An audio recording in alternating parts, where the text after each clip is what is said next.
জল যন্ত্রণায় ঘাটালে সাংসদ দেব।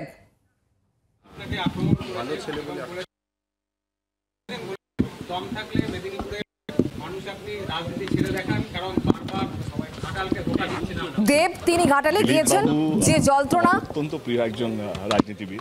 আমি এটা বাড়িয়ে বলছি না, দিলীপবাবু নিয়ে আলাদা আমার কাছে একটা সম্মান আছে একটা লোকের কাছে, কিন্তু আমার কোথাও যেন মনে হয়, যেটা আমি শুরুতে বললাম, আক্রমণ না করলে রাজনীতি করা যায় না। আমার কোথাও যেন মনে হয় দিলীপবাবু এবারে খড়গপুরের জন্য প্রস্তুত হচ্ছেন। এবারে খড়গপুরের জন্য প্রস্তুত হতে গেলে কাউকে একটা তো ঢিল মারতে হবে, আর আমি তো সবচেয়ে বেশি সফট টার্গেট এখানে। কিছু না হলেও দেবকে কিছু একটা আক্রমণ করতে হবে। বাট আমি যদি দিলীপবাবুকে নিয়ে বলি, আমার ভীষণ ভালো লাগে এমন একজন মানুষ যে সামনে কথা বলতে ভালোবাসে, যে পিছনে ছুরি মারে না। এটা আমার মনে হয় এমন একটা মানুষ যে মনের মধ্যে যে কথাগুলো হয় সেগুলো মুখে বলতে সাহস রাখে। তো সেইটা হচ্ছে দিলীপবাবুর ক্যারেক্টার, সেটা আমার কাছে।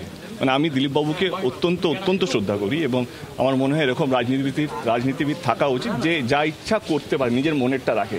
সে চাইলে দিদির সঙ্গে গিয়ে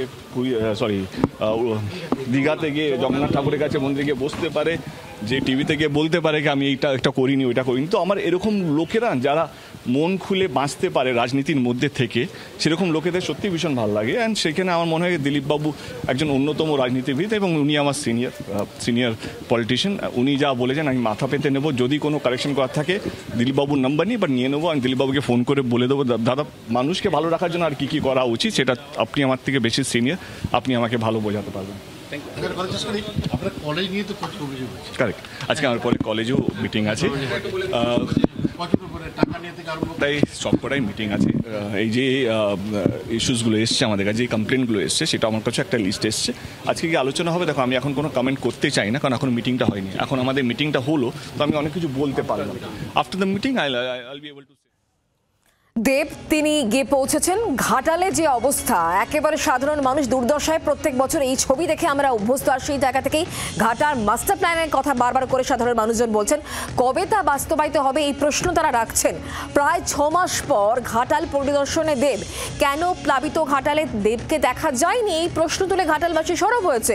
শেষমেশ ঘাটাল পরিদর্শনে দেব, এসডি অফিসে বৈঠক, প্রশাসনের আধিকারিকদের সঙ্গে তার বৈঠক, ত্রাণ বিলি কর্মসূচিও রয়েছে সাংসদের, এবং সাংসদের বক্তব্য শুনলেন। কারণ দিলীপ ঘোষ তাকে যে খোঁচা দিয়েছিলেন, তার পাল্টা সাংসদের মুখে যে বক্তব্য, সেই বক্তব্য দেবের মুখ থেকে আপনারা শুনলেন।